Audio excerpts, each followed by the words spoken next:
আমাদের সমাজে অনেকেই নবীর মর্যাদা মন গড়া যুক্তি দিয়ে বুঝাতে চান। এরকম একটা মন গড়া যুক্তি হলো, টেলিভিশনের বক্তা যদি আমাদের ঘরে ঘরে আসতে পারে, তাহলে নবী কেন আমাদের ঘরে ঘরে আসতে পারবেন না? আপনারা বলুন, এটা কি এই যুক্তির দ্বারা নবীর মর্যাদা প্রমাণ হয় না নবীর অবমাননা হয়? অবমাননা হয়। এই যুক্তির মাধ্যমে নবীকে টেলিভিশনের বক্তার সাথে তুলনা করা হয়। আমাদের নবীর মর্যাদা টেলিভিশনের বক্তার সাথে তুলনীয় নয়, অতুলনীয়। কেউ কেউ বলেন, আজরাইল ফেরেশতা যদি যেখানে মানুষের মরতে হয় সেখানে আসতে পারেন, তাহলে আমাদের নবী কেন আসতে পারবেন না? এখানে নবীর মর্যাদা বর্ণনা করতে গিয়া নবীকে আজরাইলের সাথে তুলনা করা হয়।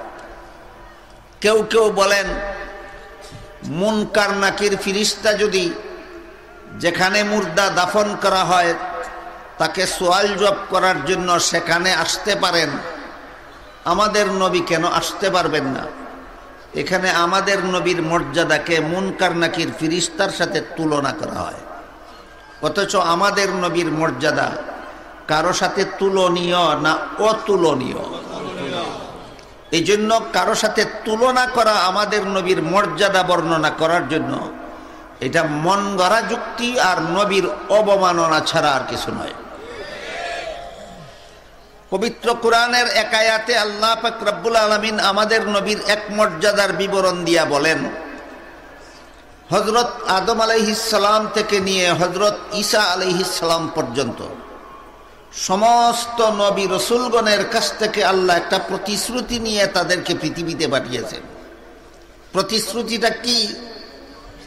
আখিরি জমানার নবীকে যদি তোমরা দুনিয়াতে গিয়ে পাও, আল্লাহ বলেন, লাতুমিনুন্না বিহি ওয়া লা তানসুরুন্নাহু, তোমরা সেই নবীর উপর ঈমান আনবে এবং তার দাওয়াত ও তাবলীগের কাজে সহযোগিতা করবে।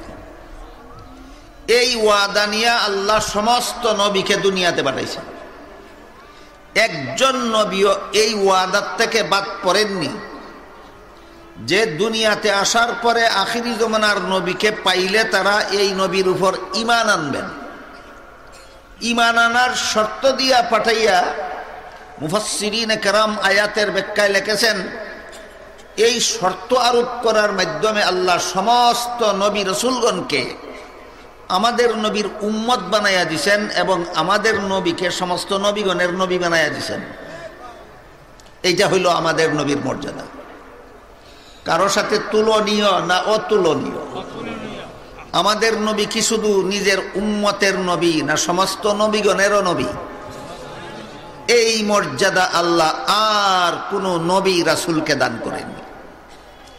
একমাত্র মুহাম্মাদুর রাসূলুল্লাহ সাল্লাল্লাহু আলাইহি ওয়াসাল্লামকে আল্লাহ নিজের উম্মতেরও নবী বানাইছেন, সমস্ত নবীগণেরও নবী বানাইছেন।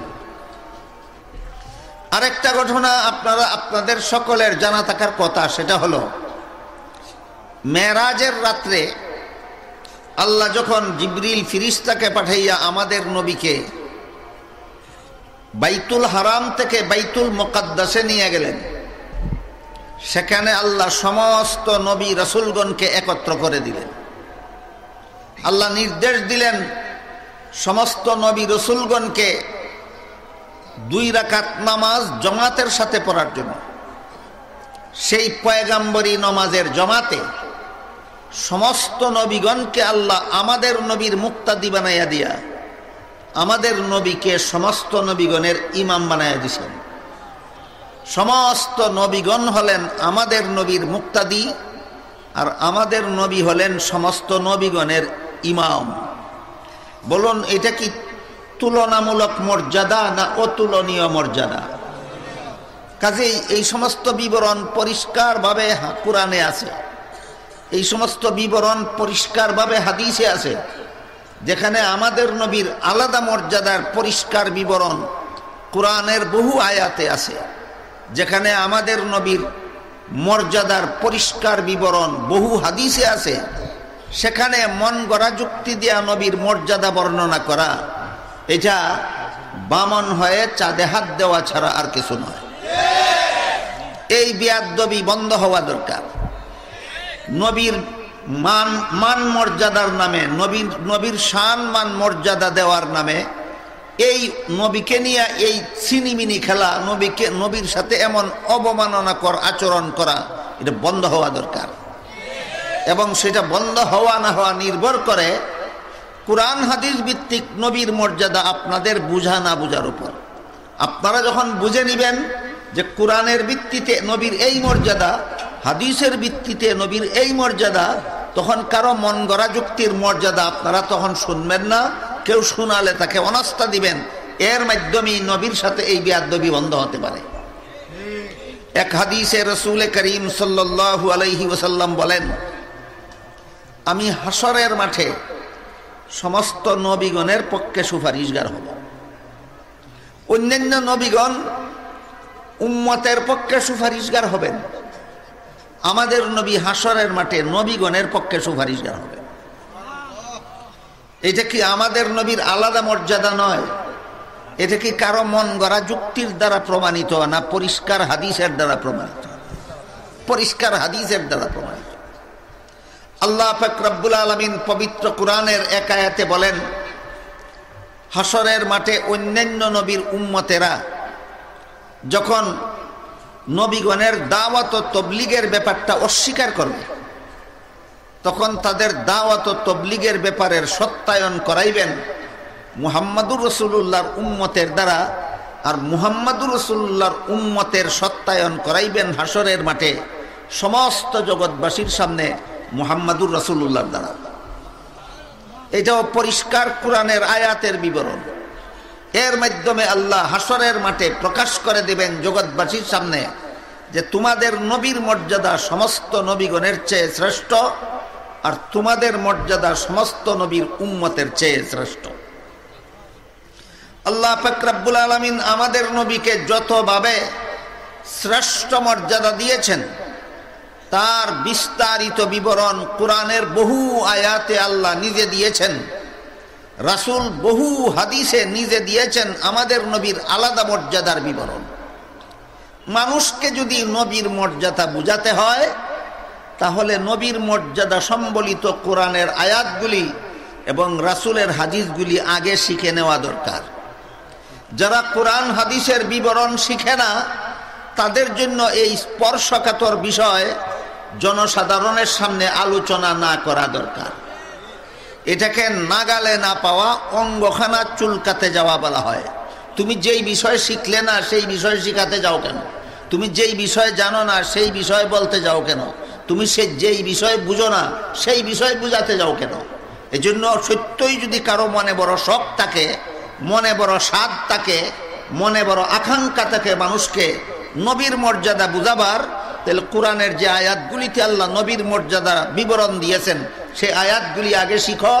রাসূল যে হাদিসগুলিতে নবীর মর্যাদার বিবরণ দিয়েছেন সেই হাদিসগুলি আগে শিখো, তারপর অন্যকে বলো। এক হাদিসে রাসূল করিম সাল্লাল্লাহু আলাইহি ওয়াসাল্লাম বলেন, ইন্নাল্লাহা ফাদ্দালানি আলাল আম্বিয়া ওয়া ফাদ্দালা উম্মতি আলাল উমাম। আল্লাহ আমাকে সমস্ত নবী রাসূলগণের উপর শ্রেষ্ঠ মর্যাদা দিয়েছেন, আর আমার উম্মতকে সকল নবীর উম্মতের উপর শ্রেষ্ঠ মর্যাদা দিয়েছেন। এই হাদিসের মর্ম হলো আমরা শ্রেষ্ঠ নবীর শ্রেষ্ঠ উম্মত। এই হাদিসের মর্ম হলো আমরা শ্রেষ্ঠ নবীর শ্রেষ্ঠ উম্মত। এই নবীর উম্মতকে আল্লাহ যতভাবে শ্রেষ্ঠ মর্যাদা দিয়েছেন, বিস্তারিত আলোচনা করতে হলে আপনাদের আজকের দিনে যত অনুষ্ঠান আছে সমস্ত অনুষ্ঠান শেষ হয়ে যাবে, শ্রেষ্ঠ উম্মতের বিবরণ শেষ হবে না। এই নবীর উম্মত হওয়ার কারণে আল্লাহ আপনাদেরকে যত শ্রেষ্ঠত্ব দান করেছেন, শ্রেষ্ঠ নবীর উম্মত হওয়ার কারণে আল্লাহ আপনাদেরকে যত মর্যাদা দান করেছেন, এর বিস্তারিত আলোচনা করতে হলে আজকের সারা রাত শুধু একটি বিষয় আলোচনা করতে হবে। এজন্য আমি বিস্তারিত আলোচনা করতে অক্ষম। শুধুমাত্র আল্লাহ পাক রব্বুল আলামিন আমাদেরকে এই নবীর উম্মত হওয়ার কারণে যতভাবে শ্রেষ্ঠ মর্যাদা দিয়েছেন, এর মধ্যে একটা শ্রেষ্ঠ মর্যাদার বিবরণ দিয়েছেন আল্লাহ, সূরা আলে ইমরানের 110 নম্বর আয়াতে, সেই আয়াতের বিবরণটা শোনাচ্ছি। আল্লাহ বলেন, কুনতুম খায়রা উম্মাতিন উখরিজাত লিন-নাস তা'মুরুনা বিল মা'রুফি ওয়া তানহাউনা আনিল মুনকার। এর অর্থ হলো, হে মুহাম্মদুর রাসূলুল্লাহ সাল্লাল্লাহু আলাইহি ওয়াসাল্লামের উম্মতেরা, তোমরা সর্বশ্রেষ্ঠ উম্মত।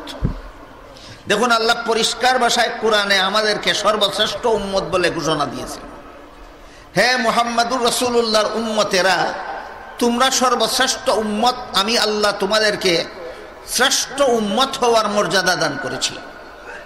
অনুরূপভাবে আল্লাহ সূরাতুল বাকারার 143 নম্বর আয়াতে বলেন, ওয়াকাযালিকা জাআলনাকুম উম্মাতাও ওয়াসাতাল লিতাকুনু শুহাদাআ আলান নাস ওয়া ইয়াকুনার রাসূলু আলাইকুম শাহীদা। অর্থাৎ, হে মুহাম্মদুর রাসূলুল্লাহ সাল্লাল্লাহু আলাইহি ওয়াসাল্লামের উম্মতেরা, যেমন ভাবে আমি তোমাদের জন্য শ্রেষ্ঠ কিবলা সাব্যস্ত করে দিয়েছি, যেমন ভাবে আমি তোমাদের জন্য শ্রেষ্ঠ নবী প্রেরণ করেছি, তেমনি ভাবে আমি আল্লাহ তোমাদেরকে শ্রেষ্ঠ উম্মত সাব্যস্ত করেছি। দেখুন, আল্লাহ পরিষ্কার ভাষায় কোরআনের বিভিন্ন আয়াতে আমাদের নবীর শ্রেষ্ঠত্বের বিবরণ দিয়েছেন। এই নবীর উম্মতদেরকে শ্রেষ্ঠ উম্মত হওয়ার ঘোষণা দিয়েছেন। সূরা বাকারার 143 নম্বর আয়াতেও আল্লাহ এই নবীর উম্মতকে সর্বশ্রেষ্ঠ উম্মত বলে ঘোষণা দিয়েছেন। সূরা আলে ইমরানের 110 নম্বর আয়াতেও আল্লাহ এই নবীর উম্মতকে সর্বশ্রেষ্ঠ উম্মত বলে ঘোষণা দিয়েছেন। সূরা আলে ইমরানে শ্রেষ্ঠ উম্মত বলে ঘোষণা দিয়ে তার সাথে সাথে এর কারণটাও বলে দিয়েছেন। আমি যত কারণে তোমাদেরকে শ্রেষ্ঠ উম্মত বানাইছি, এর মধ্যে একটা কারণ হলো, অন্যান্য নবীর উম্মতেরা দাওয়াত ও তাবলীগের কাজ ধরে রাখতে পারেনি, যে কারণে আগের আমলে আল্লাহ দাওয়াত ও তাবলীগের কাজ শুধু নবী রাসূলগণের দ্বারা করাইতেন। একই সময়ে, একই সমাজে, একই পরিবারে একাধিক নবী রাসূল পাঠাইয়া দিতেন। শুধুমাত্র নবী রাসূলের দ্বারাই দাওয়াত ও তাবলীগের কাজ চলত। কথাটা পরিপূর্ণভাবে বোঝার জন্য আমরা আগে দাওয়াত ও তাবলীগ দুইটা শব্দের অর্থ মনে রাখি।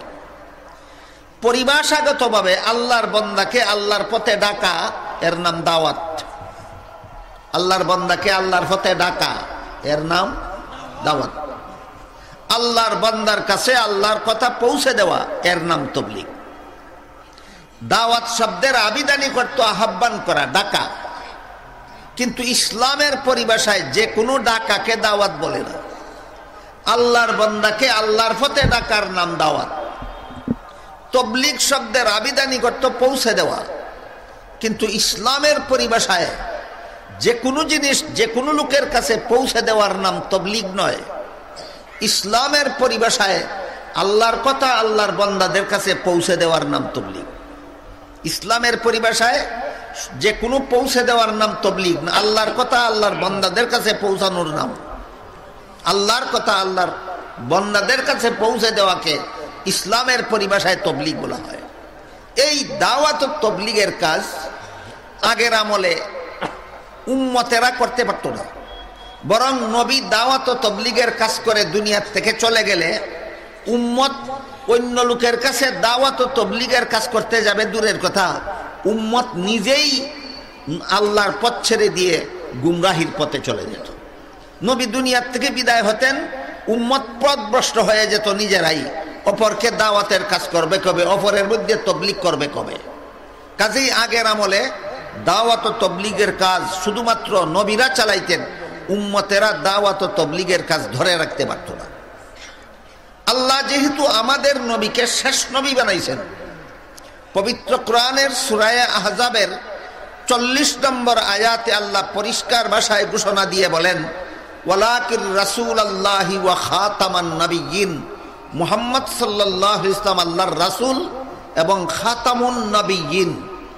সূরা আহজাবের 40 নম্বর আয়াতে আল্লাহ আমাদের নবীকে খাতামান নবিয়্যিন বলেছেন। হাদিস শরীফে আল্লাহ রাসূল খাতামান নবিয়্যিনের অর্থ পরিষ্কারভাবে বলে দিয়েছেন। রাসূল বলেন, লা তাকুমুস সাআতু হাত্তা ইউবাসা দাজ্জালুনা কাজ্জাবুনা কুল্লুহুম ইয়াজআমু আন্নাহু নাবিয়্যুন ওয়া আনা খাতামুন নাবিয়্যিনা লা নাবিয়্যা বাদি। এই হাদিসের অর্থ হলো, আমার পরে কিয়ামত পর্যন্ত যারাই নবী হওয়ার দাবি করবে সবাই হবে মিথ্যাবাদী দাজ্জাল, কারণ আল্লাহ আমাকে খাতামুন নবিয়্যিন বানাইছেন। এর অর্থ হলো শেষ নবী। আল্লাহ কুরআনে আমাদের নবীকে খাতামুন নবিয়্যিন বলছেন, আর হাদিসে রাসূল বলছেন এর অর্থ শেষ নবী। এর অর্থ শেষ নবী। খাতামুন নবিয়্যিন অর্থ শেষ নবী, খাতামুন নবিয়্যিন অর্থ শেষ নবী। কাজেই আমাদের নবী যেহেতু শেষ নবী, এই নবীর পরে আল্লাহ আর কাউকে নবী বানাবেন না। কাজেই এই নবী দুনিয়ার থেকে বিদায় হওয়ার পরে কিয়ামত পর্যন্ত দাওয়াত ও তাবলীগের কাজ করবে কে? এই প্রশ্ন অত্যন্ত গুরুত্বপূর্ণ। এই প্রশ্ন অত্যন্ত গুরুত্বপূর্ণ। আগের আমলের নবীগণ কেউ শেষ নবী ছিলেন না। এক নবী চলে গেলে আরো 2 নবী দাওয়াত ও তাবলীগের কাজের জন্য আসতেন। 2 নবী চলে গেলে আরো 5 নবী দাওয়াত ও তাবলীগের কাজের জন্য দুনিয়াতে আসতেন। 5 নবী চলে গেলে আরো 50 নবী দুনিয়াতে আসতেন দাওয়াত ও তাবলীগের কাজের জন্য। আমাদের নবী যেহেতু শেষ নবী, ইনি চলে গেলে দাওয়াত ও তাবলীগের কাজটা করবে কে? এই প্রশ্ন অত্যন্ত গুরুত্বপূর্ণ। পবিত্র কোরআনের এক আয়াতে আল্লাহ পাক রব্বুল আলামিন আমাদের নবীকে দাওয়াত ও তাবলীগের দায়িত্ব সমঝাইয়া বলেন, ইয়া আইয়ুহার রাসূল বাল্লিগ মা উনজিলা ইলাইকা মির রাব্বিক ওয়া ইল্লাম তাফআল ফামা বাল্লাগতা রিসালাতা।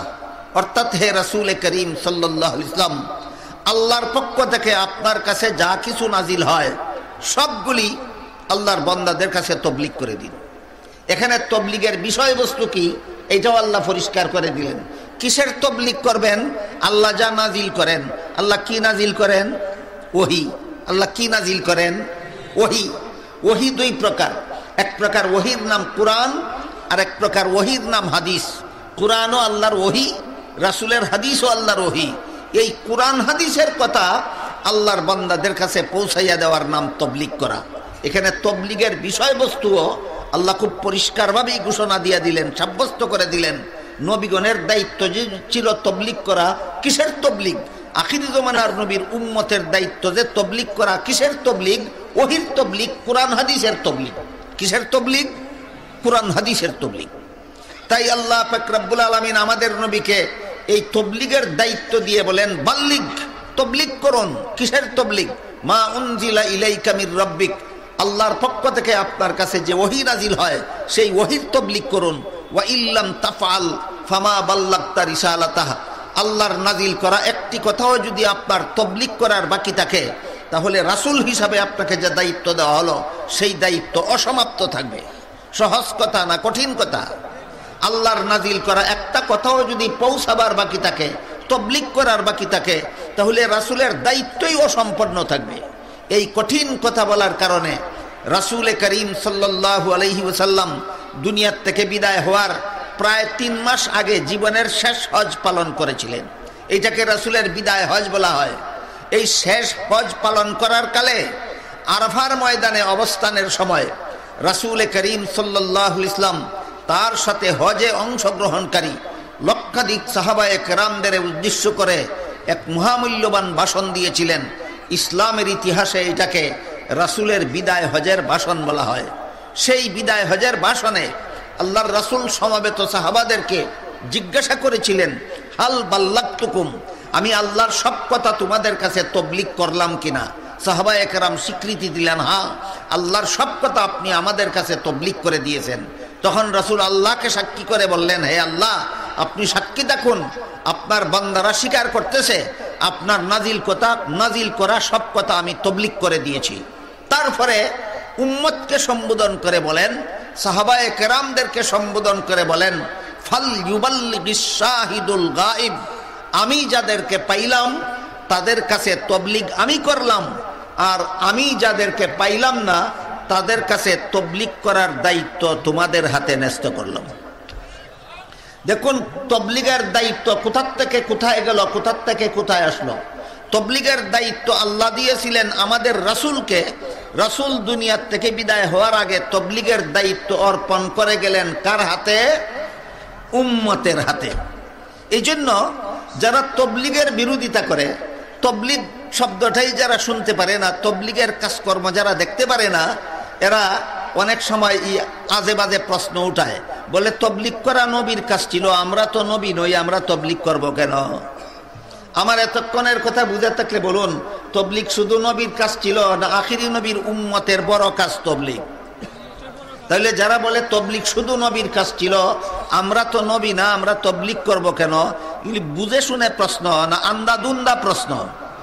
এই আন্দাদুন্দা প্রশ্নকারীরা যেন আপনাদেরকে প্রশ্নের বেড়াজালে ফাঁসাতে না পারে, এই জন্য আপনাদের পরিষ্কারভাবে মনে রাখতে হবে, আল্লাহ পাক রব্বুল আলামিন মুহাম্মদুর রাসূলুল্লাহকে তবলিগের দায়িত্ব দিয়ে দুনিয়াতে পাঠিয়েছিলেন। মুহাম্মদুর রাসূলুল্লাহ দুনিয়া থেকে বিদায় হওয়ার 3 মাস আগে এই তবলিগের দায়িত্ব উম্মতের হাতে অর্পণ করেছেন। বুঝা থাকলে বলুন, আমাদের নবী শেষ নবী হওয়ার কারণে আমাদের নবী দুনিয়ার থেকে বিদায় হওয়ার পরে দাওয়াত ও তবলিগের কাজ চালু রাখবে কে? এই নবীর উম্মত। এই জন্য আল্লাহ এই উম্মতকে সকল নবীর উম্মতের উপর শ্রেষ্ঠ মর্যাদা দান করেছেন। যত কারণে আল্লাহ এই নবীর উম্মতকে সকল নবীর উম্মতের উপর শ্রেষ্ঠ মর্যাদা দিয়েছেন, এর মধ্যে একটা কারণ হলো দাওয়াত ও তবলিগের কারণে আল্লাহ এই নবীর উম্মতকে সকল নবীর উম্মতের উপর শ্রেষ্ঠ মর্যাদা দিয়েছেন। সারমর্মটা আবারও বলি, আগের আমলে দাওয়াত ও তবলিগের কাজ করতেন শুধু নবী রাসূলগণ, উম্মতেরা দাওয়াত ও তবলিগের কাজ ধরে রাখতে পারত না। আমাদের নবী যেহেতু শেষ নবী, এই জন্য এই নবী দুনিয়ার থেকে বিদায় হওয়ার পরে দাওয়াত ও তবলিগের কাজ করার জন্য তো আল্লাহ নতুন ভাবে কাউকে নবী বানাবেন না। এই জন্য আমাদের নবী দুনিয়ার থেকে বিদায় হওয়ার আগে দাওয়াত ও তবলিগের কাজ দায়িত্ব উম্মতের হাতে সমঝে গেছেন। এই দায়িত্ব আর কোনো নবী তার উম্মতকে সমঝাতে পারেননি। মুহাম্মদুর রাসূলুল্লাহ সাল্লাল্লাহু আলাইহি ওয়াসাল্লাম দুনিয়ার থেকে বিদায় হওয়ার কিছুদিন আগে দাওয়াত ও তবলিগের দায়িত্ব উম্মতের হাতে সমঝে গেছেন। এই জন্য আল্লাহর রাসূল এই উম্মতকে সকল নবীর উম্মতের উপর সর্বশ্রেষ্ঠ মর্যাদার অধিকারী বলে ঘোষণা দিয়েছেন। আমার কথাগুলি বুঝা থাকলে বলুন, যত কারণে আমরা শ্রেষ্ঠ নবীর শ্রেষ্ঠ উম্মত, এর মধ্যে একটা কারণ হলো দাওয়াত ও তবলিগ। আল্লাহ পাক রব্বুল আলামিন সূরা আলে ইমরানের 110 নম্বর আয়াতে বলেন, ওয়ালতাকুম মিনকুম উম্মাতুন ইয়াদউনা ইলাল খাইরি ইয়া'মুরুনা বিল মা'রুফি ওয়া ইয়ানহাউনা আনিল মুনকার। ইয়া'মুরুনা বিল মা'রুফি ওয়া ইয়ানহাউনা আনিল মুনকার। হে মুহাম্মদুর রাসূলুল্লাহ সাল্লাল্লাহু আলাইহি ওয়াসাল্লামের উম্মতেরা, তোমাদের মধ্যে এমন একটা দল থাকা দরকার যারা মানুষকে ভালো কাজ করার কথা বলবে, খারাপ কাজ করতে নিষেধ করবে। এইটাই দাওয়াত ও তবলিগের কাজ। মানুষকে ভালো কাজ করার কথা বলবে, খারাপ কাজ করার কথা নিষেধ করবে, এমন একটা দল তোমাদের মধ্যে থাকা দরকার। সৎ কাজের আদেশ করা, অসৎ কাজে নিষেধ করা, এইটাই দাওয়াত ও তবলিগের মূল কাজ। এটাই দাওয়াত ও তবলিগের মূল কাজ। সমস্ত নবীর দাওয়াত ও তবলিগের এইটাই ছিল মূল কাজ। সমস্ত উম্মতের কিয়ামত পর্যন্ত যত রকমের দাওয়াতের কাজ আছে, যত রকমের তবলিগের কাজ আছে, সমস্ত দাওয়াত ও তবলিগের মূল কাজ হলো মানুষকে ভালো কাজের আদেশ করা, অসৎ কাজে নিষেধ করা। এইটাই দাওয়াত ও তবলিগের মূল কাজ। আল্লাহ পাক রব্বুল আলামিন এই নবীর উম্মতকে সম্বোধন করে বলেন, তোমাদেরকে শ্রেষ্ঠ উম্মত বানাইছি আমি আল্লাহ যত কারণে, এর মধ্যে এইটা একটা কারণ, তোমরা দাওয়াত ও তবলিগের কাজ করবে, তোমরা সৎ কাজের আদেশ দিবে, অসৎ কাজে বাধা দিবে। উম্মতের সবাই দাওয়াত ও তবলিগের কাজ করতে পারবে? পারবে না। এই জন্য আল্লাহ বলেন একটা দল থাকা দরকার, তোমাদের সবাইকেই দাওয়াত ও তবলিগের কাজ করা দরকার। এই কথাটা আল্লাহ কোরআনে বলেননি। সবাই যদি দাওয়াত ও তবলিগের কাজে যায়, তালিমের কাজ করবে কে?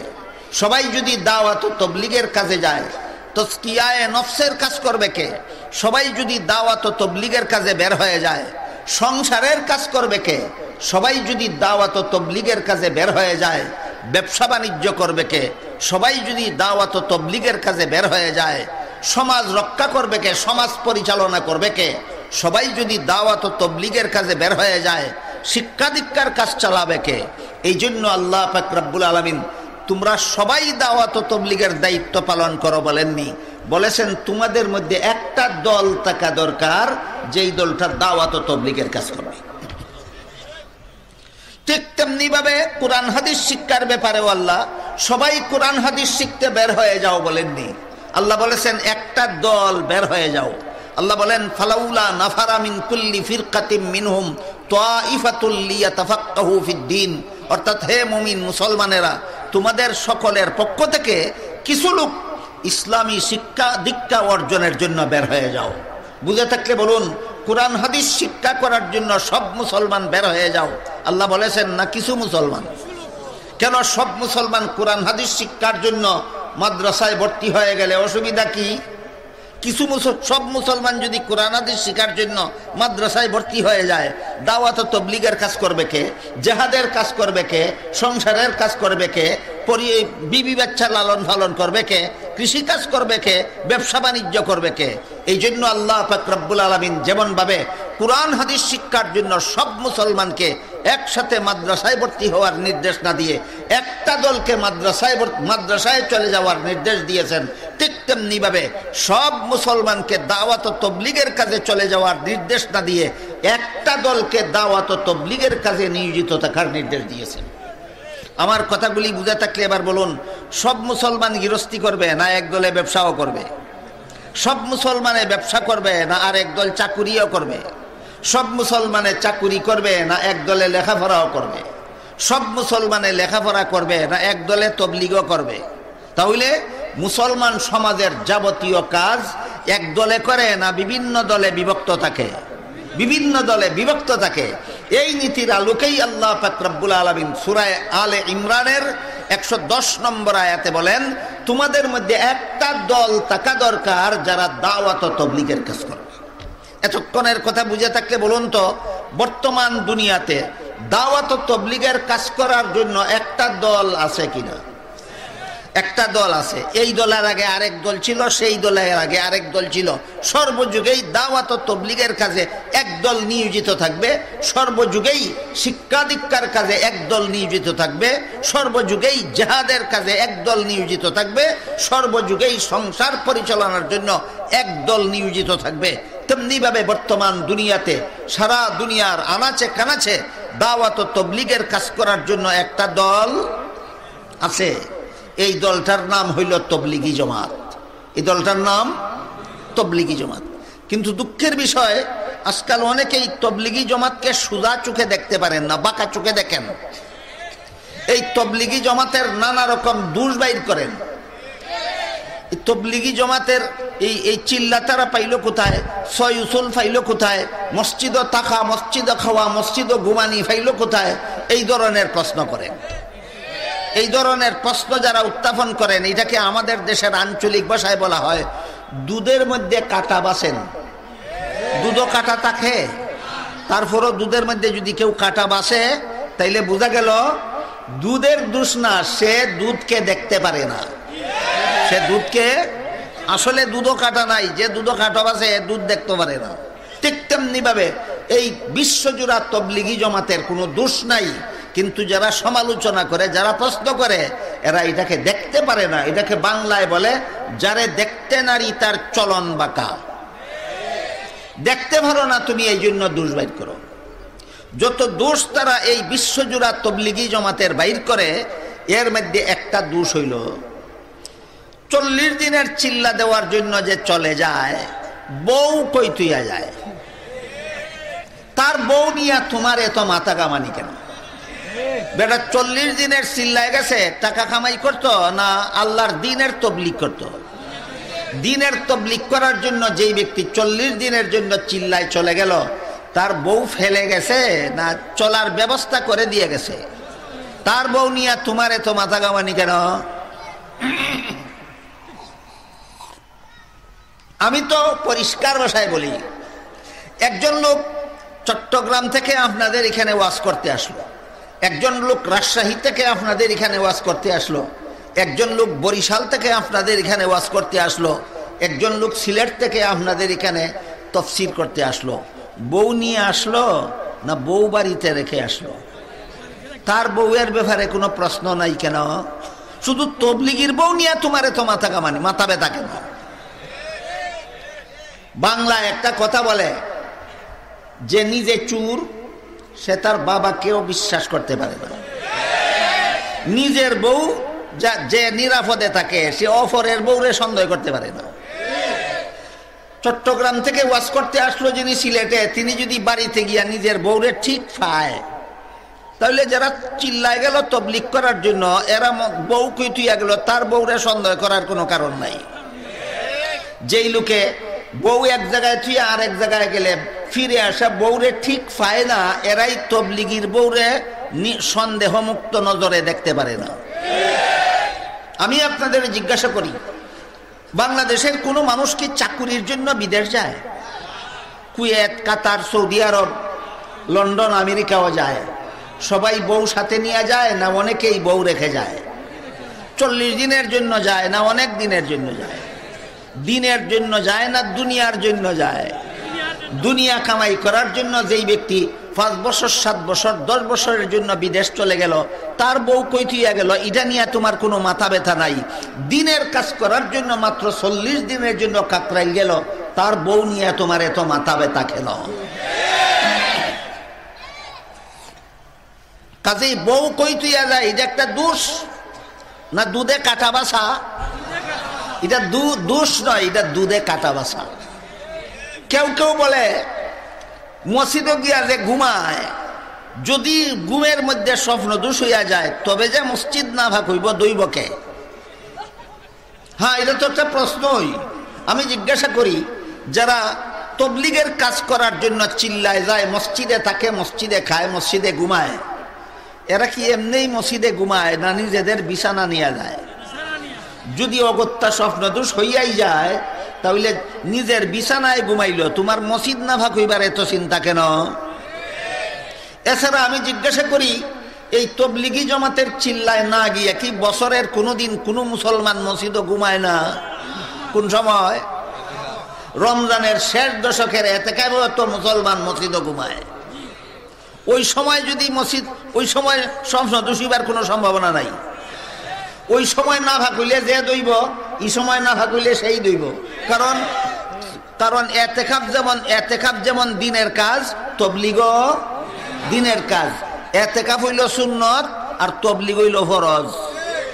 এতেকাফ হইল সুন্নত আর তবলিগ হইল ফরজ। এতেকাফ সুন্নতে মুআক্কাদা আলাল কেফায়া, তবলিগও ফরজে কেফায়া। কেফায়া শব্দের অর্থ বলে গেছেন চলতাতুল ইসাব কেফায়া অর্থ বলে গেছেন যেই আমল কিছু লোকে করলে সমাজের সর্বলোকের পক্ষ থেকে আদায় হয়, এটাকে কেফায়া বলে। আপনার মহল্লার মসজিদে 2-4 জনে এতেকাফ করে দিলে সমস্ত মহল্লাবাসীর পক্ষ থেকে সুন্নত আদায় হয়ে যায়। ঠিক তেমনি ভাবে সমাজের পক্ষ থেকে এক দলে তবলিগ করলে গোটা মুসলমানের পক্ষ থেকে তবলিগের ফরজ আদায় হয়ে যায়। তাইলে এতেকাফ যেমন সুন্নতে মুআক্কাদা আলাল কেফায়া, তবলিগও ফরজে কেফায়া। এতেকাফের সুন্নতে কেফায়া পালন করার জন্য যদি মসজিদে ঘুমানি যায়, তাহলে তবলিগের ফরজে কেফায়া পালন করার জন্য মসজিদে ঘুমানো যাবে না কেন? তারপরেও যারা বাঁকা চোখে দেখে, যারা তবলিগকে প্রশ্নের বেড়াজালে ফেলতে চায় আর প্রশ্ন করে যদি মসজিদ না ভাগ হইয়া যায়, তাইলে দুই বেকে আমি একটু সময়ের জন্য ধরে নিলাম যে নিজের বিছানা ছাড়া এমনিই মসজিদের ফ্লোরে একজন তবলিগি চিল্লাওয়ালা ঘুমাইল। যদি স্বপ্ন দোষ হইয়া যায় আর মসজিদ না ফাঁক হইয়া যায়, সেটা নিজের ইচ্ছায় হবে না অনিচ্ছায়? কারো অনিচ্ছায় যদি মসজিদ না ফাঁক হইয়া যায়, তাহলে দুই ব্যক্তি এই প্রশ্নের জবাব রাসূলের হাদিসে আছে। আমি হাদিসটা আপনাদের শোনাই। হাদিস শরীফে উল্লেখ আছে, রাসূল করিম সাল্লাল্লাহু আলাইহি ওয়াসাল্লাম একদল সাহাবায়ে কেরামদেরকে নিয়ে মসজিদে বসে কথাবার্তা বলতেছিলেন। এমত অবস্থায় এক ব্যক্তি নূতন মুসলমান, মুসলিম, নয়া মুসলমান হয়েছে, মসজিদের আদব কায়দা এখনো শিখছে না। মসজিদে ঢুকছে, যেই পেশাবে ধরছে রাসূলের সামনে, রাসূলের মসজিদে বসে পেশাব করা শুরু করে দিছে। রাসূলের কাছে যারা বসা ছিলেন তারা এদেরকে দৌড়াইতে চাইলেন, এই লোকটাকে দৌড়াইতে চাইলেন। যেই লোকটা মসজিদের ভিতরে পেশাব করতে বসেছিল তাকে দৌড়াইতে চাইলেন। রাসূল বলেন, সাবধান, দৌড়াইও না। পেশাব করা শুরু করে দিছে, এখন দৌড়াইলে কি হবে? বলেন আপনারা, কি হবে? আরো বেশি খারাপ হবে। এই জন্য রাসূল বাধা দিলেন, আর দৌড়াইও না, এখন তারা পেশাব করে শেষ করতে দাও। রাসূলের সামনে বসে এই লোকটা মসজিদে পেশাব করে শেষ করছে। শেষ করার পরে লোকটাকে রাসূল বললেন, তুমি নূতন মুসলমান, মসজিদের আদব কায়দা শিখছো না। মসজিদ হইল আল্লাহর পবিত্র ঘর, আর পেশাব হইল নাফাক, আর কোনোদিন মসজিদও পেশাব করো না। আর যারা দৌড়াইতো কইছিল তারারে কইছেন এই লোকটা মসজিদ নাফাক করছে না জান না। আপনারা কি বলেন? না জান না। তোমরা তো জানো, তোমরা বালতি আনো, দুইয়া সাফ করো। রসুলের চোখের সামনে এক ব্যক্তি না জান না মসজিদ নাফাক করছিল কিনা, যে নাফাক করছিল তারে দিয়া দোয়াইছেন না যারা দৌড়াইতো কইছিল তারারে দিয়া দোয়াইছেন? তাহলে তবলিগি লোকটা যদি মসজিদ ঘুমাইয়া স্বপ্ন দোষ হইয়াই যায়, আর মসজিদ যদি নাফাক হইয়া যায়, জান না না জান না? না জান না নাফাক হইলে দইতকে যে নাফাক করছে হে না যারা দৌড়াইতো কয় তারা? তোমরা যারা দৌড়াইতে তোমরা দইতাই, এটা তো হাদিসও আছে।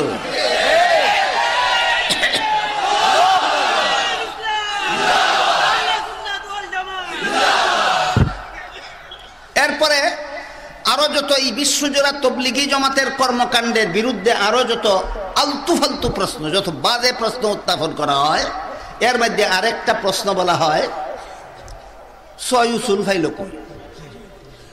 আরেকটা প্রশ্ন করা হয় 40 দিনের চিল্লা ফাইল কই। ছয় উসুল ফাইল কই? আপনারা বলবেন আমি ছয় উসুল আগে একটা একটা করে বলি। তবলিগি জমাতের ছয় উসুলকে বাঙালিরা কয় ছয় উসুল, উর্দু ভাষাভাষীরা কয় চেবাতি, আরবি ভাষাওয়ালারা কয় সিত্তা সিফাত, ইংরেজি ভাষাভাষীরা কয় 6 পয়েন্ট। সারমর্ম হইল 6টা কথা। সারমর্ম হইল এই সব ভাষায় যা কয় ছয় উসুল রে, সবটার সারমর্ম হইল 6টা কথা। ইংলিশে কয় 6 পয়েন্ট, আরবিতে কয় সিত্তা সিফাত, উর্দুতে কয় চেবাতি, বাংলায় কয় ছয় উসুল। মর্ম হইল 6টা কথা। মর্ম হইল কি? 6টা কথা। 1 নম্বর কথা হলো কলেমা, লা ইলাহা ইল্লাল্লাহু মুহাম্মাদুর রাসূলুল্লাহ। তবলিগিরা কলেমাটা ফাইল কই? এবার আপনাদের বলতে হবে। কলেমা লা ইলাহা ইল্লাল্লাহ 6 কথার প্রথম কথা। চিল্লাওয়ালারা কথাটা পাইল কোথায়? কোরআন হাদিসে না? কোরআন হাদিসে লা ইলাহা ইল্লাল্লাহ নাই। তাহলে এই 6 কথার প্রথম কথা চিল্লাওয়ালারা পাইল কোথায়? কোরআন হাদিসে। 2 নম্বর কথা হইল নামাজ কায়েম করা, পাইল কোথায়? 3 নম্বর কথা হইল এলেম শিখা, আল্লাহর জিকির করা, পাইল কোথায়? 4 নম্বর কথা হইল মুসলমানকে সম্মান করা, পাইল কোথায়? 5 নম্বর কথা হইল নিয়ত সহি করা, পাইল কোথায়? 6 নম্বর কথা হইল আল্লাহর দ্বীনের কাজের জন্য সময় দেওয়া, বলুন পাইল কোথায়? তাহলে কোথায় কই পাইল বুঝো না তুমি? এই যে এই কোরআন হাদিসে পাইছে। সহিহুল কোথায় পাইল কই? কোরআন হাদিসে। প্রথম কথা পাইল কই? কোরআন হাদিসে। দ্বিতীয় কথা পাইল কই? কোরআন হাদিসে। তৃতীয় কথা পাইল কোথায়? কোরআন হাদিসে। চতুর্থ কথা পাইল কোথায়? কোরআন হাদিসে। পঞ্চম কথা পাইল কোথায়? কোরআন হাদিসে। ষষ্ঠ কথা পাইল কোথায়? কোরআন হাদিসে। আজকের থেকে বেশ কয়েক বছর আগে নরসিংদীর এক এলাকায় এই তবলিগ নিয়ে একটা বহস ছিল। একদলে কয় তবলিগ করা হারাম, আর আমরা বলি তবলিগ করা ফরজ। ফরজে আইন না ফরজে কেফায়া? মনে থাকবে? ফরজে আইন। তবলিগ করা ফরজে আইন হইলে মাদ্রাসা চালু থাকবে না বন্ধ হয়ে যাবে? তবলিগ করা ফরজে আইন হইলে ব্যবসা বাণিজ্য চালু থাকবে না বন্ধ হয়ে যাবে? তবলিগ করা ফরজে আইন হইলে শিক্ষা দীক্ষা লেখাপড়া সমাজ ব্যবস্থা চালু থাকবে না বন্ধ হয়ে যাবে? তবলিগ করা ফরজে কেফায়া। যারা তবলিগ দেখতে পারে না এরা কয় তবলিগ হারাম। 6 উসুলের তবলিগ হারাম। আর আমাদের কথা হইল তবলিগ করা ফরজ, ফরজে কেফায়া।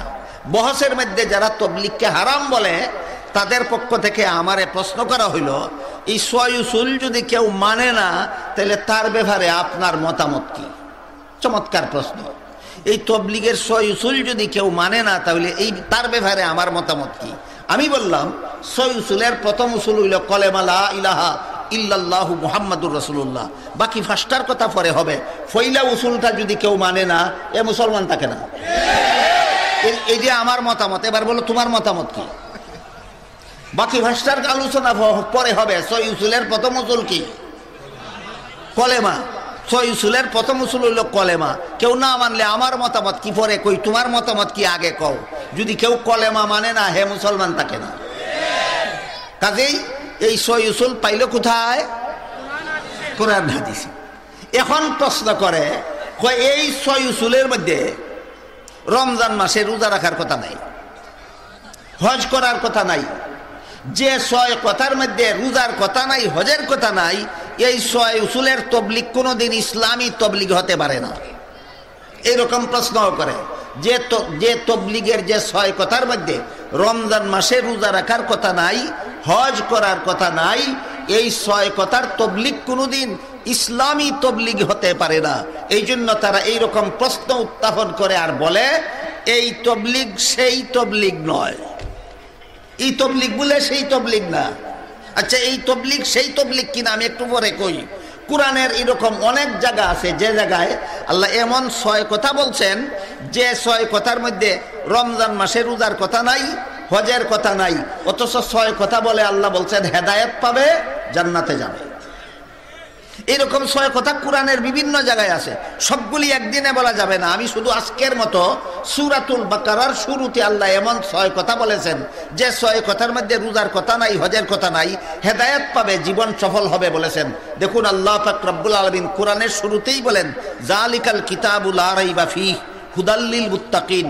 এই কিতাব যে আল্লাহর নাজিল করা, এতে কোনো সন্দেহ নাই, এই কিতাব মুত্তাকিনদের জন্য হেদায়েত। মুত্তাকিনের বিবরণ দিয়ে আল্লাহ বলেন আল্লাযীনা ইউমিনুনা বিল গায়ব, যারা 1 নম্বরে গায়বানা অবস্থায় ঈমান আনবে, 2 নম্বরে ওয়া ইউকিমুনাস সালাহ, নামাজ কায়েম করবে, 3 নম্বরে ওয়া মিম্মা রাযাকনাহুম ইউনফিকুন, আল্লাহর দেওয়া সম্পদ আল্লাহর বিধান মতে খরচ করবে, 4 নম্বরে ওয়াল্লাযীনা ইউমিনুনা বিমা উনজিলা ইলাইকা, হে নবী আপনার কাছে নাজিল করা কোরআনের প্রতি ঈমান রাখবে, এটা 4 নম্বর। ওয়া মা উনজিলা মিন ক্বাবলিক, আপনার পূর্ববর্তী আসমানি কিতাবগুলির প্রতিও ঈমান রাখবে, এটা 5 নম্বর। ওয়া বিল আখিরাতি হুম ইউকিনুন, আখিরাতের প্রতি ইয়াকিন রাখবে, এটা 6 নম্বর। কটা কথা? 1 নম্বরে গায়বানা অবস্থায় ঈমান আনবে, 2 নম্বরে নামাজ কায়েম করবে, 3 নম্বরে আল্লাহর দেওয়া সম্পদ আল্লাহর বিধান মতো খরচ করবে, 4 নম্বরে কোরআন বিশ্বাস করবে, 5 নম্বরে অন্যান্য আসমানি কিতাব বিশ্বাস করবে, 6 নম্বরে আখিরাতের প্রতি ইয়াকিন রাখবে। কত নম্বরে বলেছেন রমজান মাসে রোজা রাখবে? কত নম্বরে বলেছেন হজ করবে? বলেননি। এমন 6 কথা আল্লাহ বললেন কোরআনের সবচেয়ে বড় সূরার শুরুতেই, এমন 6 কথা বললেন যে 6 কথার মধ্যে রমজান মাসে রোজা রাখবে কথা বলেননি, হজ করবে কথা বলেননি। এই 6 কথা পালন করলে কি হবে? আল্লাহ বলেন উলাইকা আলা হুদাম মির রাব্বিহিম ওয়া উলাইকা হুমুল মুফলিহুন। এই 6 কথা পালনকারীরা আল্লাহর হেদায়েত প্রাপ্ত হবে, এই 6 কথা পালনকারীদের জীবন সফল হয়ে যাবে, এই 6 কথা পালনকারীরা জাহান্নাম থেকে মুক্ত এবং জান্নাত প্রাপ্ত হয়ে যাবে। তাহলে আল্লাহর কোরআনেও তো এমন 6 কথা কইছেন যেই 6 কথার মধ্যে রোজার কথা নাই, হজের কথা নাই। কোরআন রে আগে ঠিক করো, এরপরে তবলিগের 6 উসুল গিয়া ঠিক করো। এজন্য আমি বলে থাকি যে কোরআন বুঝে সে তবলিগ বুঝে, যে কোরআন বুঝে না সে তবলিগ বুঝে না। কাজে আমরা আগে কোরআন একটু বুঝি, তারপরে কোরআনের আলোকেই তবলিগ বুঝার চেষ্টা করি।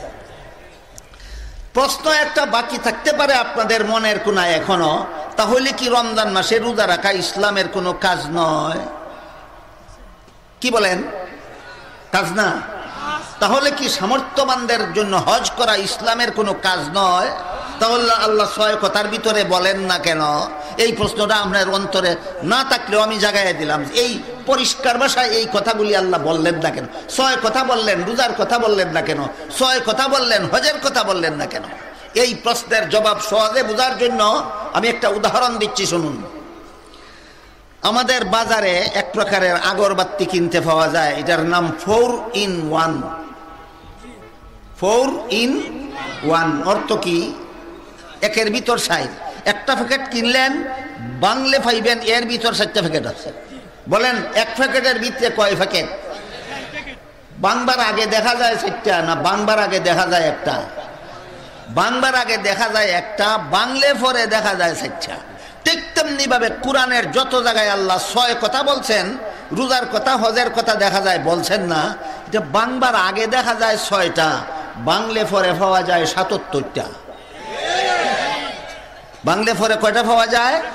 হাদিস শরীফে রাসূল করিম সাল্লাল্লাহু আলাইহি ওয়াসাল্লাম বলেন আল ঈমানু বিদউন ওয়া সাবউনা শুবাতান, আফজালুহা লা ইলাহা ইল্লাল্লাহ ওয়া আদনাহা ইমাতাতুল আযা আনিত তরিক আও কামা ক্বালা আলাইহিস সালাতু ওয়াস সালাম।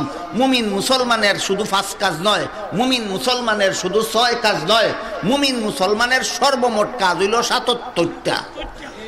এই 6টার ভিতরে আল্লাহ 77টা ঢুকাইয়া দিয়েছেন।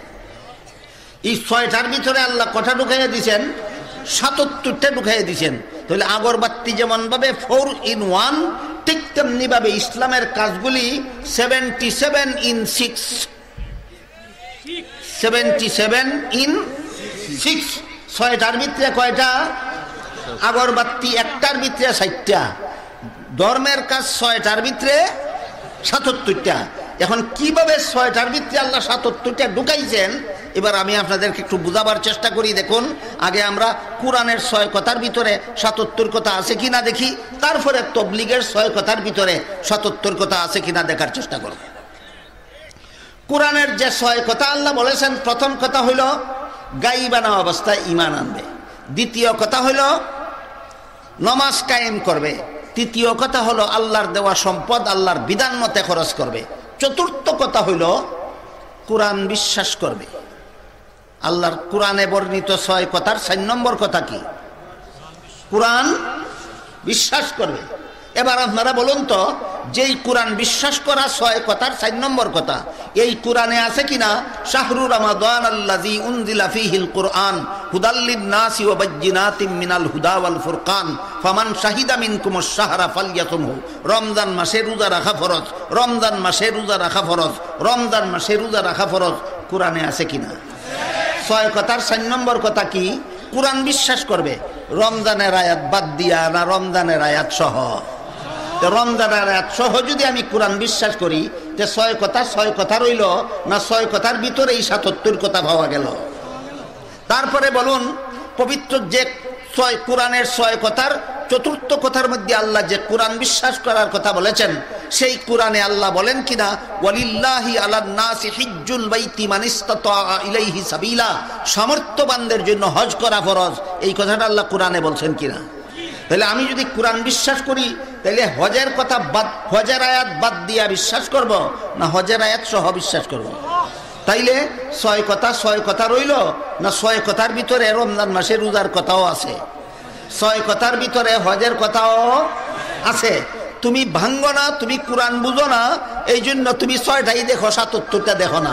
যারা কোরআন বুঝে এরা কোরআনের 6টার ভিতরে এই 77টা দেখতে পায়।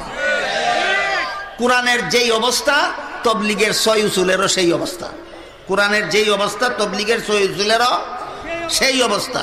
আপনারা মোটামুটি বুঝলেন কিনা কোরআনের 6 কথায় যে রোজার কথাও আছে?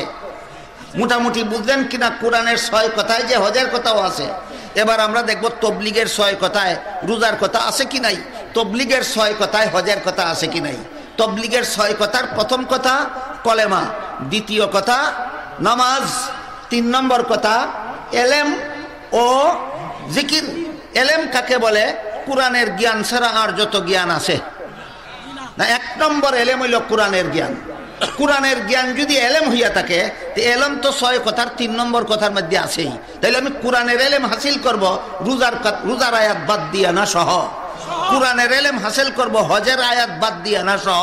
তাহলে যেমন ভাবে কোরআনের 6 কথার ভিতরে রোজার কথা আছে, ব্যাখ্যার ভিতরেই পাওয়া যায়, হজের কথা আছে বাংলায় পাওয়া যায়, ঠিক তেমনি ভাবে তবলিগের 6 কথার ভিতরে রোজার কথাও আছে, গভীরভাবে চাইলেই পাওয়া যায়।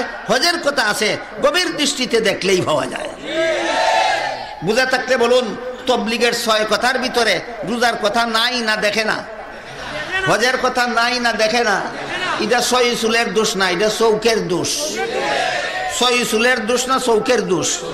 এই চৌকের দোষ বুঝাইবার জন্য আপনাদেরকে একটা গল্প বলি, শুনেন। এক প্রকার মানুষ আছে, এর আঙ্গুলের মাপে 52 আঙ্গুল উঁচা হয়। এই জন্য আমরার আঞ্চলিক ভাষায় ইরাদা কয় বাওয়ান্যা, বাংলা ভাষায় কয় বামন। আতের মাপে 5 পোয়া না হইলে 1.5 হাত। আতের মাপে কতটুকু উঁচা হয়? বামন 5 পোয়া বা 1.5 হাত। একটা মেয়ে আসিল এরকম বামন, 5 পোয়া উঁচা অথবা 1.5 হাত উঁচা, এত বড়। বয়স হয়েছে 20 বছর। বুঝে থাকলে বলেন তো বিয়ার বয়স হয়েছে কিনা? বয়স হয়েছে, মা বাপে বিয়া দিছে, ই বামন পুত্রবধূকে নিয়ে শাশুড়ি পাকঘরে রান্না বান্না করে। এক সময় পুত্রবধূরে শাশুড়িয়ে পাঠাইছে কলসি দিয়া পুকুরে পানি আনতে। পুকুরে যে গেছে পানি নিয়ে আর ফিরে আসে না। পাকঘর থেকে শাশুড়ি ডাকে, বৌমা বৌমা, এতক্ষণ যাবৎ কলসি নিয়ে ঘরে আসো না কেন? বৌমা পুকুর ফাট থেকে জবাব দেয়, আম্মা বিয়ার মধ্যে আপনারা যে স্বর্ণের হার দিয়েছিলেন আমার গলায়, আমি কলসিতে পানি ভরার সময় গলার হার ছিঁড়ে কলসির ভিতরে পড়ে গেছে।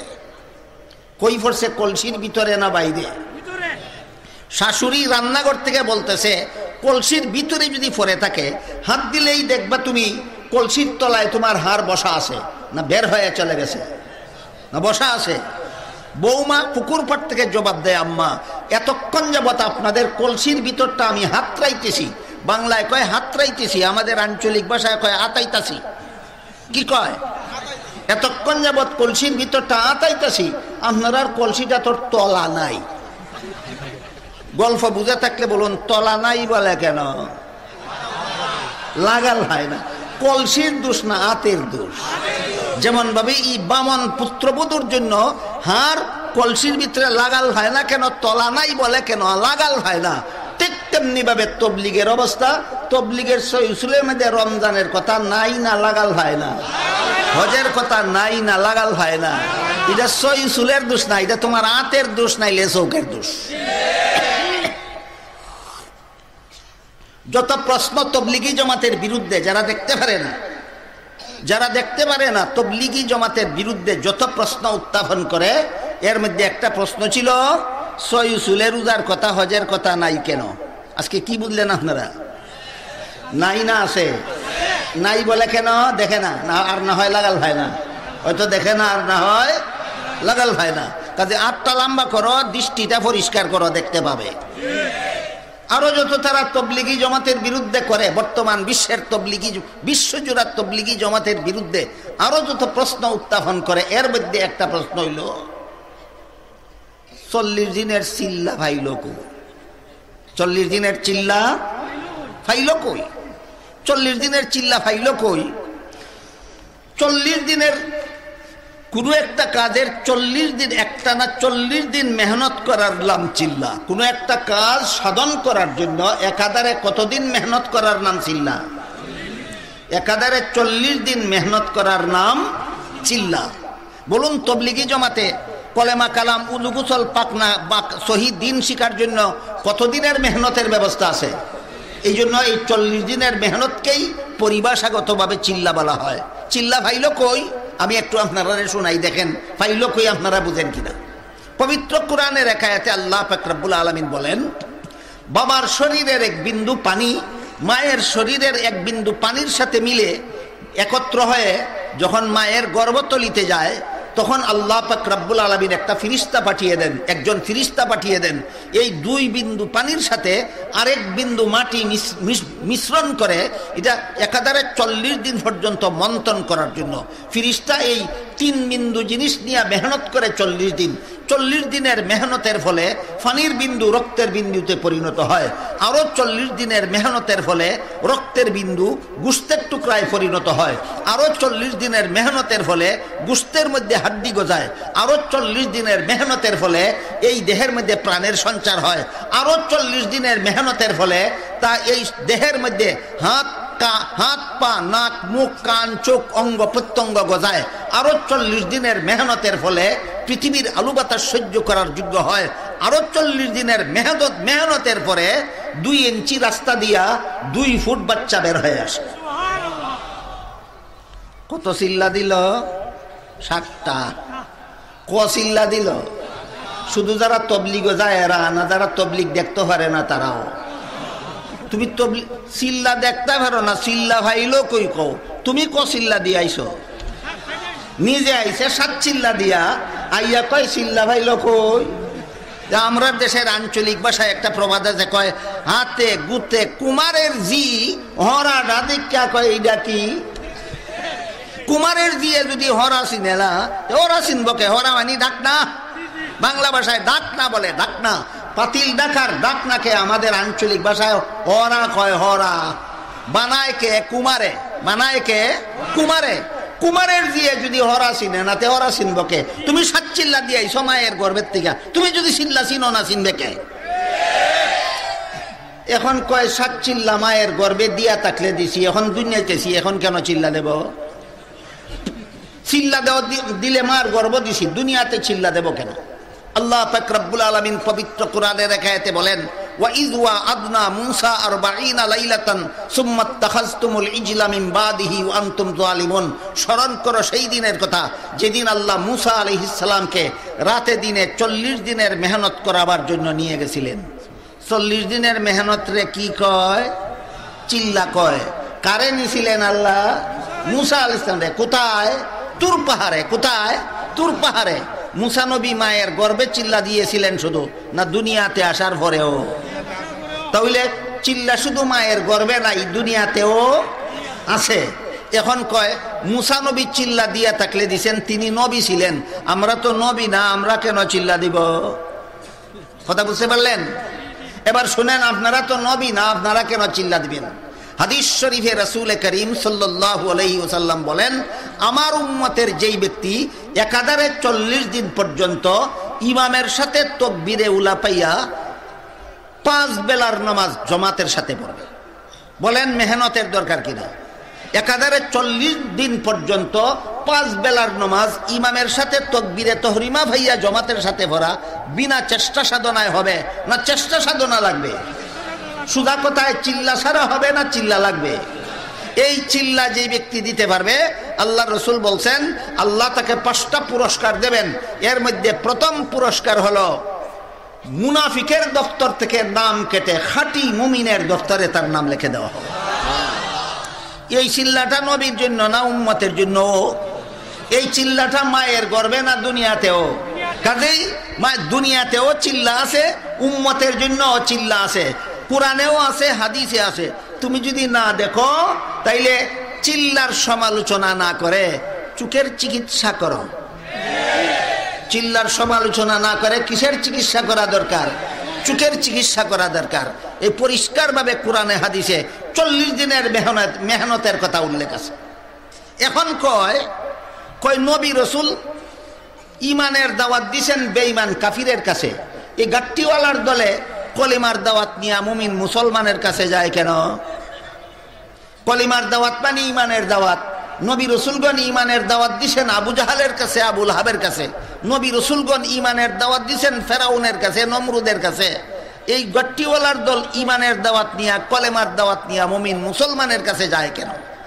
এই প্রশ্নটাও বুঝে শুনে প্রশ্ন নয়, আন্দাদুন্দা প্রশ্ন। কিভাবে আন্দাদুন্দা প্রশ্ন বোঝার জন্য আপনাদেরকে একটি আয়াতের কথা বলি। এক আয়াতে আল্লাহ কোরআনে বলেন, ইয়া আইয়ুহাল্লাযীনা আমানু আমিনু বিল্লাহি ওয়া রাসূলিহি ওয়াল ইয়াউমিল আখির। হে ঈমানদারগণ, তোমরা ঈমান আনো আল্লাহর উপর, আল্লাহর রাসূলের উপর, তোমরা ঈমান আনো পরকালের উপর। ডাক দিলেন কারে?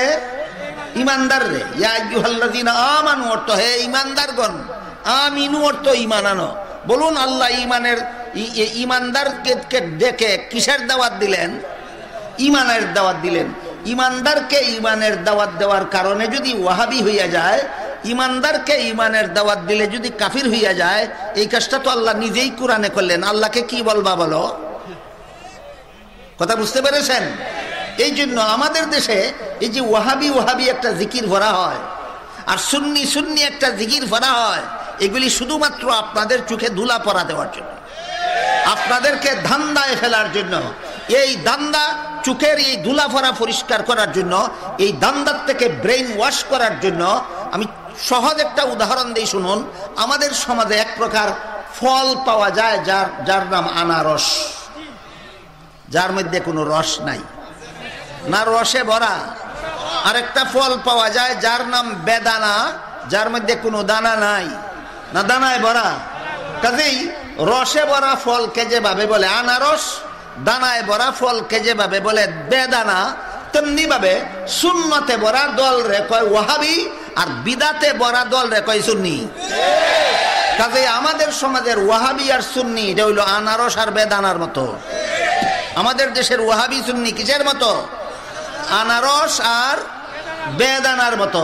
কাজী এদের মুখে ওয়াহাবি ওয়াহাবি জিকির শুনে আপনারা ধান্দায় পড়বেন না, এদের মুখে সুন্নি সুন্নি শুনে আপনারা ধান্দায় পড়বেন না। এদের মুখের ওয়াহাবি সুন্নি হইল আনারস আর বেদানার মতো, যেই ফল রসে ভরা এইটারে কয় আনারস, আর যেই ফল দানায় ভরা এইটারে কয় বেদানা। যেই দল সুন্নতে ভরা এইটারে কয় ওয়াহাবি, আর যেই দল বিদাতে ভরা এটারে কয় সুন্নি।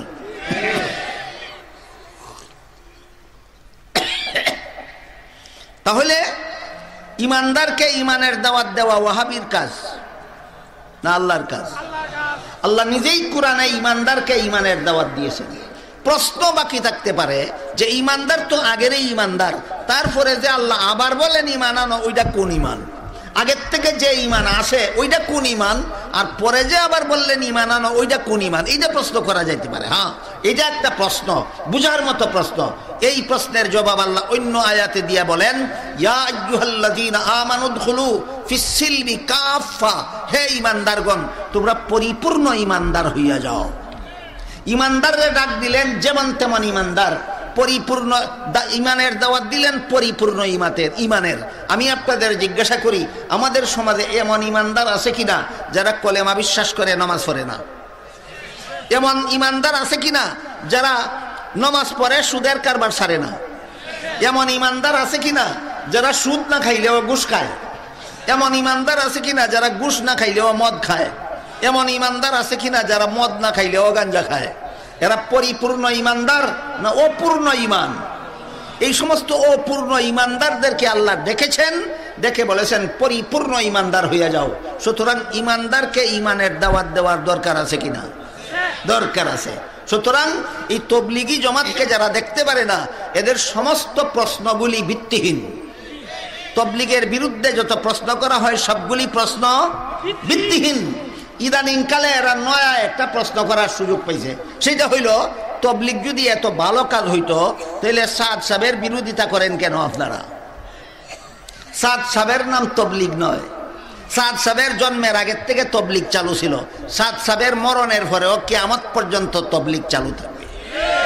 সাদ সাহেব হইল একটা মরা ইঁদুরের নাম, তবলিগি জমাত হইল একটা কুয়ার নাম। সাদ সাহেব এর নাম, সাদ সাহেব নামের মরা একটা ইঁদুর তবলিগের কুয়ার ভিতরে হইয়া গেছে। এই কারণে আমাদের মাথা গরম হয়েছে, কুয়ার থেকে মরা ইঁদুর বাইর করে ফেলাও, আর নইলে এই কুয়ার পানি দেও দইত না। বুঝতে পেরেছেন কথা?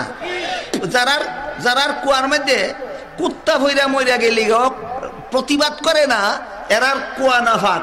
যারার কুয়ার মধ্যে ইন্দুর মরা পড়লেও প্রতিবাদ করে, এরার কুয়া ফাঁক।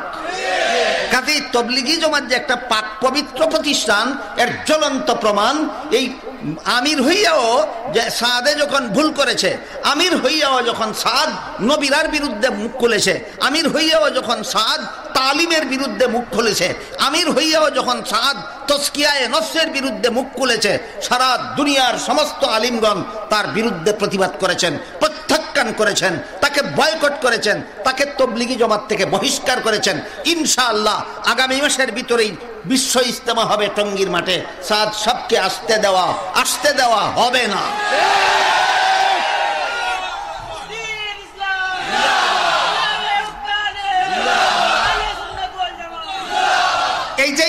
এইটাই হক্কানি উলামায়ে কেরামের দায়িত্ব।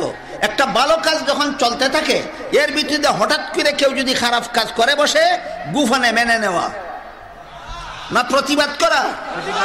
এই প্রতিবাদের দ্বারা আমরা আবারও প্রমাণ করে দিলাম এই তবলিগ হক। এই তবলিগ আগেও হক ছিল, এই তবলিগ এখনো হক আছে, এই তবলিগ ভবিষ্যতেও ইনশাআল্লাহ হকের উপর থাকবে। এই জন্য আমি আপনাদের সামনে যে হাদিসটা পড়েছিলাম, সে হাদিসে আল্লাহ রাসূল বলেন, ইয়াহমিলু হাযাল ইলমা মিন কুল্লি খালাফিন উদুলুহু ইয়ানফুনা আনহু তাহরিফাল গালিন ওয়া ইনতিহালাল মুবতিলিন ওয়া তাবিলাল জাহিলিন। আল্লাহ রাসূল বলেন, কিয়ামত পর্যন্ত একদল হক্কানি উলামায়ে কেরাম থাকবেন দুনিয়াতে একদল হক্কানি উলামায়ে কেরাম কতদিন পর্যন্ত থাকবেন? কিয়ামত পর্যন্ত দুনিয়াতে থাকবেন। তাদের কাজ কি হবে? ইয়াহমিলু হাযাল ইলমা মিন কুল্লি খালাফিন উদুলুহু ইয়ানফুনা আনহু তাহরিফাল গালিন। যে সমস্ত অতিরঞ্জিতকারীরা, দ্বীনের মধ্যে বিকৃতি সাধন করবে, হক্কানি উলামায়ে কেরাম এই বিকৃতি থেকে দ্বীনকে হেফাজতে রাখবেন। ওয়া ইন্তেহালাল মুবতিলিন, যে সমস্ত বাতিল পন্থীরা মিথ্যা দাবি উত্থাপন করবে, হক্কানি উলামায়ে কেরাম এই মিথ্যা দাবির থেকে দ্বীনকে পবিত্র করবেন। ওয়া ইন্তেহালাল মুবতিলিন, বাতিল পন্থীদের মিথ্যা দাবির থেকে দ্বীনকে পবিত্র রাখবেন। ওয়া তাবিলাল জাহিলিন, যে সমস্ত মূর্খরা দ্বীনের অপব্যাখ্যা করবে, এই অপব্যাখ্যা থেকে দ্বীনকে হেফাজতে রাখবেন সত্যিকারের একদল উলামায়ে কেরাম কিয়ামত পর্যন্ত। এই জন্য বর্তমান তবলিগের আমির মৌলানা সাদ সাহেব যখন থেকে ভুল পথে চলে গেল, সারা দুনিয়ার আলেমগণ বয়কট করেছেন তাকে। বয়কট করার কারণে এই সাদপন্থীরা করেছে কি জানেন? এই সাদপন্থীরা এই টঙ্গীর মাঠে ইজতেমার কাজের জন্য গিয়েছিলেন ঢাকা এবং ঢাকার আশপাশের মাদ্রাসাগুলির প্রায় 5,000 ছাত্র শিক্ষক। এই 5,000 ছাত্র শিক্ষককে অতর্কিতভাবে হামলা করিয়া তো জখম করিয়া হাসপাতালে বাড়াইছে। এত বড় অপকর্ম এই সাতপন্থীরা করেছে। রক্ত গেছে 5,000 মাদ্রাসা শিক্ষক, মাদ্রাসার ছাত্র শিক্ষকের 5,000 ছাত্র শিক্ষকের রক্ত গেছে টঙ্গীর ময়দানে। এই রক্তের বিনিময়ে সাতপন্থীদের বাতিল পন্থা থেকে টঙ্গীর মাঠ পাক পবিত্র হয়ে গেছে। এইটাই হক্কানি উলামায়ে কেরামের দায়িত্ব, কর্তব্য। আল্লাহর রাসূল বলে গেছেন কিয়ামত পর্যন্তই হক্কানি উলামায়ে কেরাম এই দায়িত্ব কর্তব্য পালন করে যাবেন। সাতপন্থীরা বলে আমাদের সাথেও আলেম আছে, আমাদের সাথেও আলেম আছে। আমি প্রথমে জিজ্ঞাসা করতে চাই কজন? সাতপন্থীদের সাথে 1-2জন আলেম আছে। আল্লাহ রাসূল বলে গেছেন সংখ্যাগরিষ্ঠদের সাথে থাকো, 1-2জন বিপদগামীও হতে পারে। 1-2জন যদি বিপদগামী হয়ে যায় তার অনুসরণ করো না। হক্কানি উলামায়ে কেরাম 1-2জন না, হক্কানি উলামায়ে কেরাম সর্বযুগে সংখ্যাগরিষ্ঠ থাকবেন হক্কানি উলামায়ে কেরাম। 2 নম্বর কথা হইল তোমাদের সাথে ও আলেম আছে, এটা একটা গুমরাহি কথা। আমাদের সাথে আলেম থাকলে হবে না, আমরা আলেমদের সাথে থাকতে হবে। যার সাথে আলেম আছে হেও গুমরা, যে আলেম তার সাথে আছে হেও গুমরা। আর যারা আলেমদের সাথে আছে, আলেমও গুমরা নয়, তারাও গুমরা হতে পারে না। এই জন্য তবলিগি জমাতের কাজে সদা সর্বদা সারা বৎসর যারা জড়িত, তাদের কাছ থেকে আপনারা আগামী ইজতেমার কথা জেনে নেবেন। আগামী ইজতেমা ইনশাআল্লাহ সাদকে বাদ দিয়ে আগামী ইজতেমা হবে, বিশ্ব ইজতেমা হবে টঙ্গীর মাঠে।